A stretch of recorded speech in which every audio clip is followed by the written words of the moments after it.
বন্ধুরা ভিডিওটা স্কিপ না করে পুরো ভিডিওটা দেখবেন। হঠাৎ সেজে আমি চলে গেলাম কোথায়, কালকে ছিল আমার বড় ভাইয়ের ছেলের জন্মদিন উপলক্ষে আমি ব্যাডমিন্টন ওকে দিলাম। ও আমার কাছে দাবি করলো যে আমি ব্যাডমিন্টন দিতেই হবে, একমাত্র ভাইপো, ব্যাডমিন্টন যদি না দিই তাহলে হবে নাকি। তারপরে গিয়ে দেখি বৌদিরা মানিয়ে নিলেন কালকে নিরামিষ আইটেম। আমাদের ছিল কালকে সোমবারের জন্য তো নিরামিষ হতেই হবে, আমাদের ঘরে শিব স্থাপিত যেহেতু থাকে। তো লুচি হয়ে গেল, পুরি হয়ে গেল, ঘুগনি হয়ে গেল, পায়েস হয়ে গেল, বাটার পনির হয়ে গেল। তারপরে এখন চলছে ফটো ট্রেন্ডিংয়ের মধ্যে যদি মরাবাড়ি হোক আর জিতাবাড়ি হোক আর শ্রাদ্ধ হোক আর এতে বিয়ে হোক, ফটো যদি না উঠো তাহলে হবে না।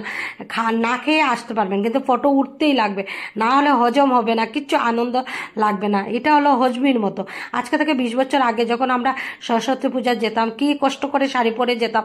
মায়ের যেহেতু শাড়ি লাগিয়ে দিতেন, এর মধ্যে শাড়ি পরা জানি না, তার মধ্যে 1 ঘন্টা লাইন ধরে 5 টাকা দিয়ে একটা ফটো উঠতাম, 15 দিন পরে ফটোটা আনতাম। আর এখনও সিজন চলছে, দেখেন 5 মিনিটে 5টা ফটো উঠে যাবে, আর টক টক টক টক করে ফটো তো উঠেই যাবে, আর 5 মিনিটের মধ্যে আপনি দেখে নিতে পারবেন 5 বার করে।